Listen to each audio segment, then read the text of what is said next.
Lady Danny here, and one of the things that I start as part of my daily routine is lemon, turmeric, and ginger. In fact, that's why my container on my mixer is so yellow, because turmeric does dye things over time. But people often ask me, do you use the powder? No, I use fresh ginger and turmeric, and so I'm going to show you what that looks like. I'm not saying that there's anything wrong with using dry turmeric, but for me, I do have access to fresh turmeric, and this is what fresh turmeric looks like. And I'm actually showing you two batches of it because I want you to recognize what it looks like when it's in peak condition versus what it looks like when it's getting a little bit older.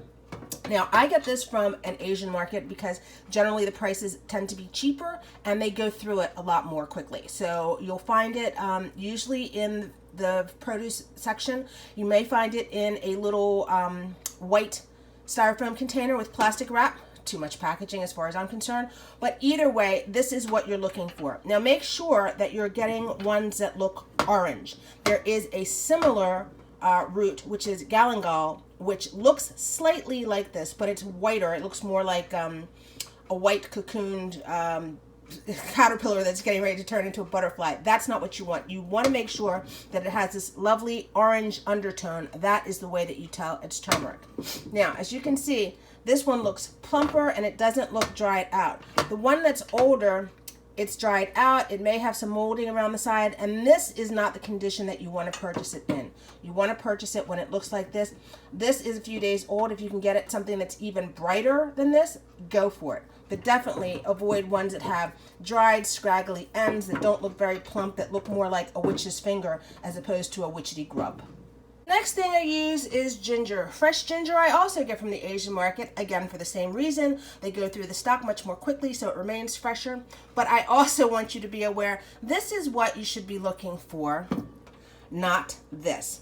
This dried up, looks like dead bark, or what do they call that, driftwood. This is not what you want. You want ginger that looks plump and fresh and shiny, a little bit of a shine on the edge, but you also want to make sure that you do not store this in the refrigerator. I see a lot of people, including some vegetable merchants, that will put it in a refrigerated situation. No, ginger really prefers to be drier. If you get it wet, then it'll look like this and be soggy. So that's not what you're going for. So make sure if you have a nice bowl. Ideally, in Asia, there is a ginger pot,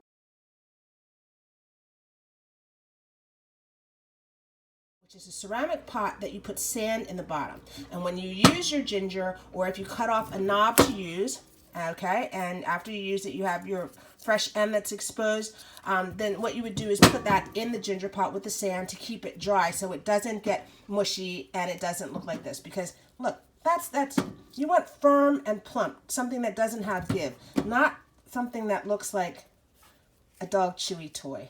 This is not good. There are people that get quite scientific about this and tell you how to measure and how much ginger and how much turmeric you should have in your container. I don't. I just take a couple of big chunks of ginger and several of my witchetty grub size looking turmeric pieces and put them in the blender. For my turmeric, I generally just snap it into bits and toss it in. For ginger, because I strain my final product, I don't peel it. But if you feel like you have to, please don't go through a big struggle with a knife. You can take a spoon and just do this, and the skin comes right off the ginger. So if you are one of those anal types that has to have it all taken off, then simply get yourself a spoon, scrape it off, and you'll be good to go in the blender. See, it comes off relatively easily. And this is a great activity for kids, because if you're having children use ginger in anything, whether it's cooking or whatever, and you're afraid to let little ones loose with a knife, this is a great way to take the peel off without having to give them any kind of sharp instruments.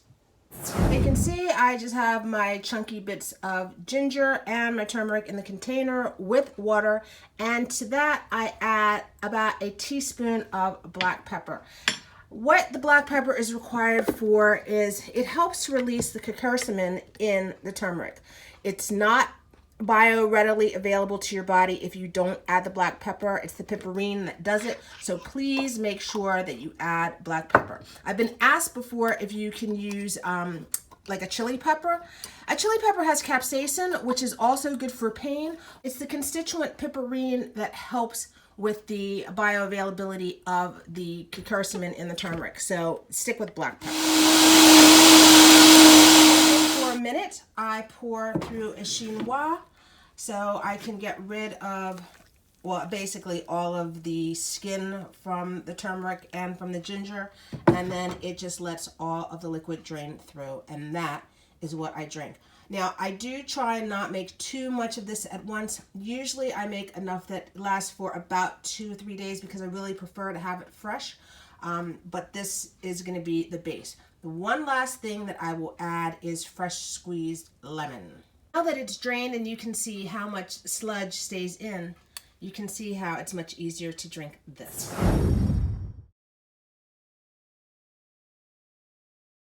And my last step is to add the juice of 2 lemons, and that is it. Stir or shake this mixture so everything is mixed up, and there you go. Sláinte! Cheers to your good health.